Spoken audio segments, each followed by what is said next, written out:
Winter had come to Sodor. It was colder than usual, and fog and mist lingered. The engines didn't mind too much, as they had warm boilers or engines to keep them warm, and nice warm sheds to return to at night when the temperature dropped. Early one evening, as the sun was beginning to set low in the sky behind the buildings of Tidman, Sir Topham Hatt came to the sheds to see Thomas, Percy, and James. Percy and James, there's going to be a hard freeze tonight. The governor of Sodor has ordered that we supply all the towns our rails can reach with plenty of coal.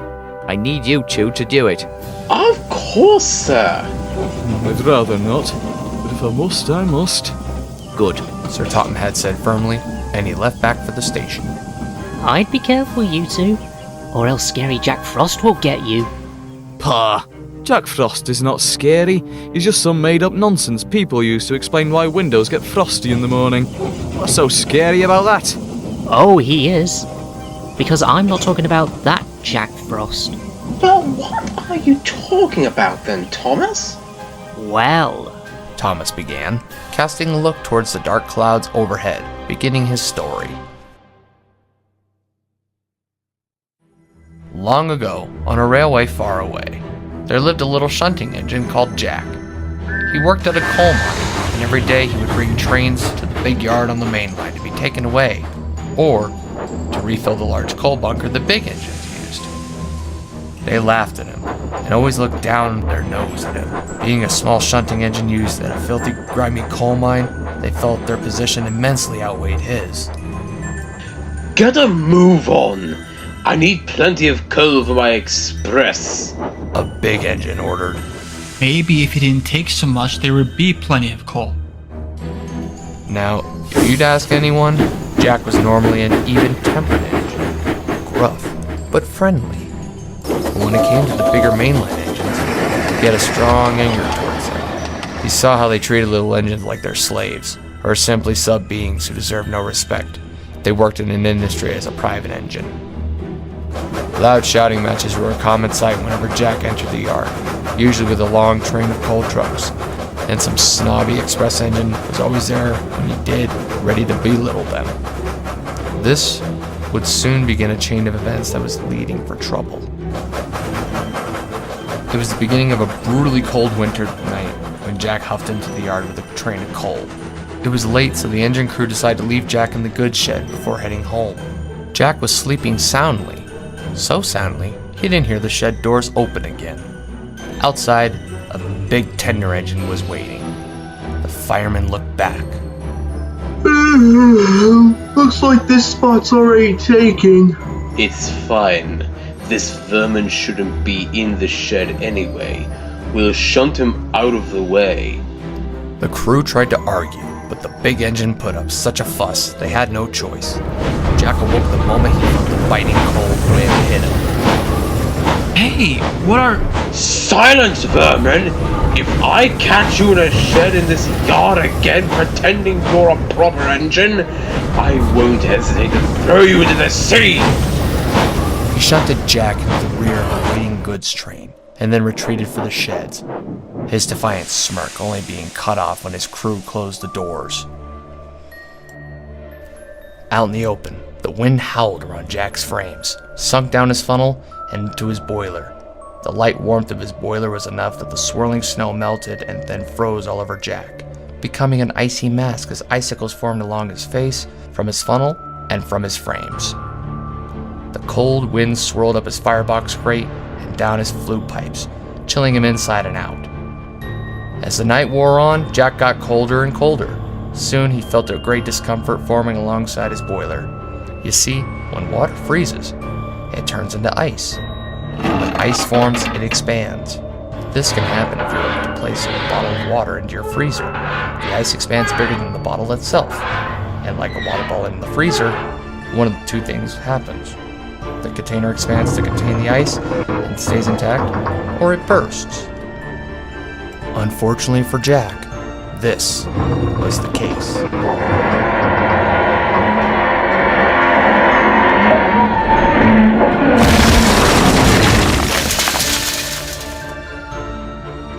Morning dawned bitter and cold as the engine crews returned to the yard to find the state of their engine.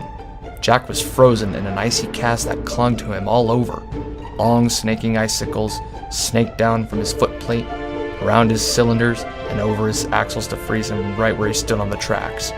Where the big engine's crew returned to steam him up, the engine saw Jack. He howled with laughter. Look at this. It's little Jack Frost. What did you do? Jack tried to retort, but with his mouth frozen over, all he imagined was a series of loud and angry grunts. The big engine did not care in the slightest as he left to pull the morning express. When the yard foreman heard, he was not pleased. With this engine here, he's blocking the line. I guess we'll have to wait for the weather to turn before that happens. Jack could hardly speak. He just shivered.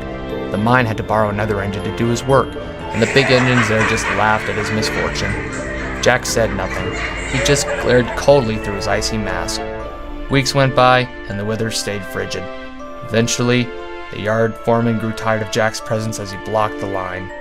I don't care what you do, but get him out of here! Workers set up some furnaces around Jack and lit fires in them. Soon, the ambient temperature began to melt the ice. From the ice came a muffled moaning noise. They took no notice, thinking it was just Jack's metal body warming up. But it wasn't just that. Jack was screaming in pain.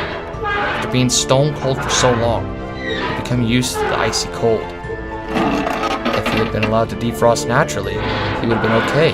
But no, the warm fire heat was hurting them. He screamed, but no one took any notice as the ice around his face remained frozen solid.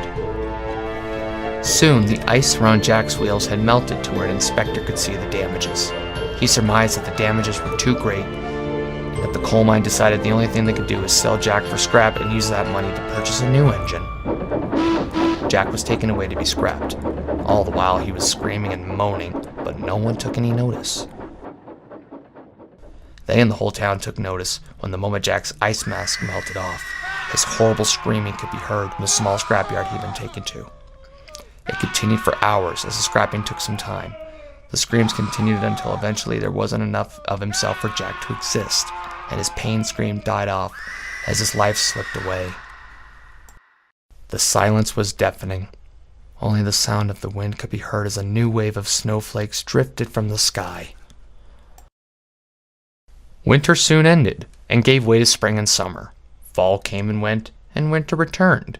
The big boastful tender engine was to take a late-night passenger train one night. His fire burned nicely, and he had plenty of steam for the run. The station master came up, handing the crew a weather report. Looks like we have a storm tonight. Pah! So what? A little chill never bothered me. At that moment, a cold wind blew through the station. The passengers bundled their jackets a little closer, and the firemen shoveled an extra lump of coal into the firebox. But the big engine sniffed, staring out into the cold winter air defiantly. He wasn't going to be battered by a nippy little breeze. The guards soon blew their whistle, and the express set out. As the big express engine puffed away, a particularly dreadful cold chill ran along his boiler out of nowhere. He couldn't tell why, but for a moment he felt like someone was watching him. Down the line, the big express engine pounded along. Snowflakes and the icy wind chilled his face. His boiler was so warm, the snow would melt and gather where the temperature was cooler, like along his handrails and around the thin metal walls of his cab. But he still went on. The coaches swayed gently and following along smoothly. Around him, the wind swirled and whistled along, kicking snow from the drifts on the track and swirling them around. The big engine wasn't sure, but it sounded like the wind was laughing at him. I won't be beaten back by you. Come along, come along, come along!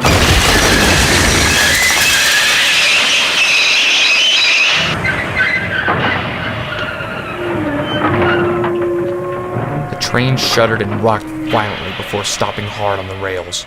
Passengers and luggage went flying about in the coaches. The guard tended to the passengers before leaving to see what was the matter. They found the crew stepping down from the cab, a lantern swinging in the gloom. What happened? What is the reason for the rough stop? We don't know. I think we hit a downdraft or something, because the fire suddenly got blown out of the firebox and... The driver said before he aimed the lantern at the engine himself, his eyes widening, as did the guards. The engine's boiler was bent and broken. It bent in and out, looking like a massive hand had wrapped around it and squeezed it. Where the boiler wasn't crushed, It had been punctured wide open. From the breaches, icicles stretched upwards against the pull of gravity, frozen in midair. In the massive water's origins, it was clear the whole boiler had flash froze, the laws of heat making the metal contract inwards violently, enough to cause extreme damage. I've never seen that happen before. Have you? No, I've not. My goodness. What's the status of the engine? Concerned, the crew began walking towards the front of the engine. It took a while as the driving wind blew violently, trying to knock them over. When they reached the front, the driver dropped the lantern to the ground in horror. The engine's face was literally frozen in terror. His mouth opened in an agonizing scream, his eyes bulged wide, and his nose turned black, while the rest of his face was dark, icy blue. His gaze stared out in front, looking ahead of him, staring out into nothing but the snowy, blizzardly gloom. Another engine eventually came to collect the passengers, taking them back to the last station. As for the engine pulling the express, they were pulled to a line-in shed out of the way, hidden from the view. Even tucked away in the warm shed, the ice didn't melt. It seemed to resist the heat, only melting very slowly over the course of the whole winter. It was mid-spring before the last of it had melted. But as the ice melted, so did the engine's face, peeling away, melting as if it were made of ice itself, bits coming off and melting like dirty, slushy snow. It was obvious when large chunks melted by the heavy wet splats. Before the engine passed, inspectors asked what had caused this. All the engine could say through chattering, melting teeth was, Chuck.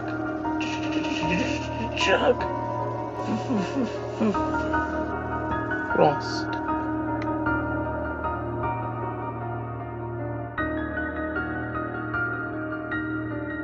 The big engine was soon scrapped, and many workers will tell you Scary Jack Frost still roams the rails during hard freezes, looking for engines not safely tucked away in their sheds to turn them into icicles, just like him. Pah! What nonsense. Jack Frost isn't scary, and such a thing is impossible. As James headed to the yards, Percy stuck back and looked at Thomas with a smirk. Nice story, Thomas, but you do know you're a couple months late for Halloween, right? Thomas grinned. I know, but do you think it will be a good story for next year? Ask Edward. He would know his work. And Percy cheekily puffed away to join James.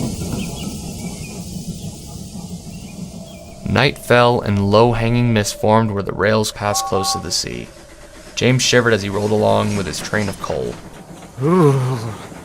If Jack Frost did exist, he'd certainly be out in this weather. I know I wouldn't want to be out in this weather all alone. Besides the bitter cold, the winter weather has a way of changing things around you. James listened carefully, and soon he heard what his driver meant. With the ground covered in snow and the leafless trees and bushes, the sound of his chuffing and the trucks rattling behind him sounded different. Everything sounded crisper and clearer, and the sound seemed to bounce around like being inside a tunnel. Winter. The only good thing about it is the holidays, and it's nothing but dark and cold. A rustle from beside the tracks made the red engine jump and go silent as the cold wind gusted gently through the barren trees. Meanwhile, Percy chuffed into Wellsworth with his last coal truck. It was half filled with enough coal to keep the station warm all night. But the station master wasn't so sure. I don't know, chaps. The weathermen are predicting a snowstorm to pass over during the night, as if the hard freeze wasn't bad enough. I don't know if this coal will be enough. Percy felt sorry and came up with an idea. This is my last delivery. You can have my coal. Could we do that? Where could we put Percy? The driver asked. We can park him in the banker's siding, just for the night, and stay in the nearby village inn. And so it was arranged. Percy's crew emptied his coal bunker and then moved the little green engine onto the siding with only a flickering lantern for company. They tucked Percy in for the night and then went off to the village inn to bed. Not long after, the wind howled and snow began to fall. At last, James was on his way back to the sheds. He had been held up at Vickerstown waiting for the flying kipper to pass, and was doubtly eager to get home. As he traveled, the wind howled around him and the snow swirled and danced in the beam of his headlamp. Above, the clouds parted slightly to allow the moon to shine down across the landscape. This made the silent countryside appear even more eerie, as the shadows of twisted bare trees danced in the breeze, and dark shapes seemed to dart in and out of the sight. James gulped as he remembered Thomas's story. Scary Jack Frost. Letting that stupid story get to me. It's a load of rubbish. Jack Frost is not scary. As he passed by a large field where children would go sledding during the day, he could see human-like shapes. He knew they were just snowmen that the children had built, but they seemed to be staring directly at him, judging him. Clouds swirled in front of the moon again, and everything was plunged into darkness once more. James shuddered and tried to push it out of his mind.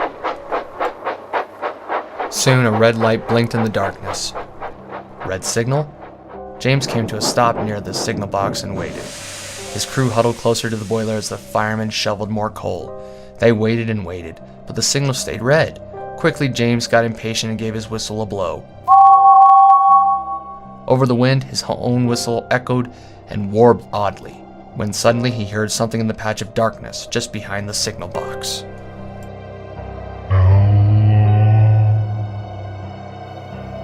Huh? Who said that? No reply came. James huffed and cast his gaze back to the signal. Oh, stupid things.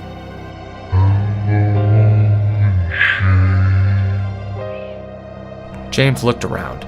This had actually sounded like a voice this time. It had come from the shadows next to the signal box. The sound of the wind howling died down even as cold flakes continued to dance in his face. James strained to listen, wondering if the voice would call out again. Suddenly, the lights from the signal box flicked on. The shadows parted ever so slightly, and in the pale yellow glow of light, James saw a monstrous shape. Its face was glassy smooth, like ice. Snowflakes swirled around it, dancing around icicles that hung from its funnel, where a nose could be, and formed jagged teeth in a wide grinning mouth. An engine. But it was like any other he'd ever seen.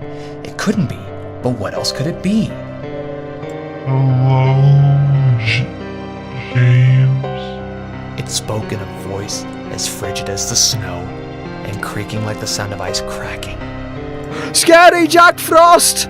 The signal dropped, and James shot off the moment his regulator opened, wheels spinning before they gained traction. Sparks coughed from his funnel into the cold air before being snuffed out by the swirling snowflakes which seemed to pounce upon the warmth like wolves upon unsuspecting sheep. Behind him, he thought he could hear the sound of deep laughter that drifted into the wind.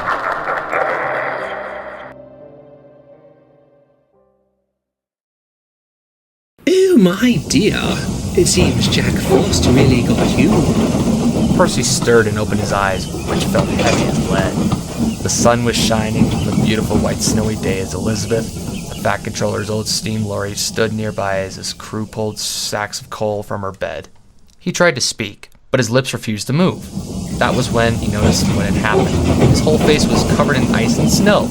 His crew laughed.